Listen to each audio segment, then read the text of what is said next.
ലോക നേതാക്കൾ ഒത്തുചേരുന്ന ഉച്ചകോടികളിലെ ഗൗരവമേറിയ അന്തരീക്ഷത്തിനിടയിൽ പലപ്പോഴും ശ്രദ്ധിക്കപ്പെടാതെ പോകുന്ന ചില നിമിഷങ്ങൾ ഉണ്ടാകാറുണ്ട്.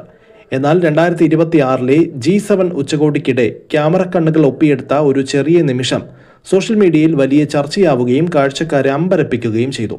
പ്രധാനമന്ത്രി നരേന്ദ്രമോദിയും ഇറ്റാലിയൻ പ്രധാനമന്ത്രി ജോർജിയ മെലോണിയും തമ്മിലുള്ള സൗഹൃദപരമായ സംഭാഷണം ലോകമെമ്പാടുമുള്ള മാധ്യമങ്ങളുടെ ശ്രദ്ധ പിടിച്ചുപറ്റിയിരുന്നു.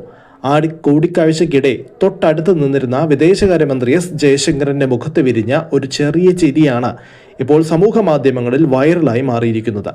സാധാരണയായി അങ്ങേയറ്റം ഗൗരവക്കാരനും നയതന്ത്രപരമായ കൃത്യത പുലർത്തുന്നയാളുമാണ് ജയശങ്കറെ ലോകം കണ്ടിട്ടുള്ളത്. എന്നാൽ ആ നിമിഷത്തിൽ അദ്ദേഹം കാട്ടിയ നിഷ്കളങ്കമായ ആ ചിരി ഉച്ചകോടിയുടെ കടുപ്പമേറിയ അന്തരീക്ഷത്തിൽ ഒരു ചെറിയ ആശ്വാസം പോലെ പ്രേക്ഷകർക്ക് അനുഭവപ്പെട്ടു.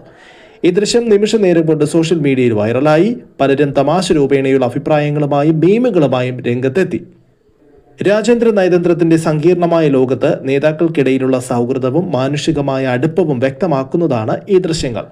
വലിയ തീരുമാനങ്ങളും ചർച്ചകളും നടക്കുമ്പോഴും ഇത്തരത്തിലുള്ള ചെറിയ നിമിഷങ്ങൾ മനുഷ്യർ തമ്മിലുള്ള ബന്ധത്തെ ഓർമ്മിപ്പിക്കുന്നു എന്ന് പലരും അഭിപ്രായപ്പെടുന്നു. നയതന്ത്രത്തിന്റെ വലിയ പടവുകൾക്കിടയിലും അതീവ ഗൗരവക്കാരനായ ഒരു നയതന്ത്രജ്ഞൻ കാട്ടിയ ഈ നിഷ്കളങ്കമായ ചിരി 2026 G7 ഉച്ചകോടിയുടെ ഓർമ്മകളിൽ എന്നും നിലനിൽക്കുന്ന ഒന്നായി മാറിയിരിക്കുകയാണ്.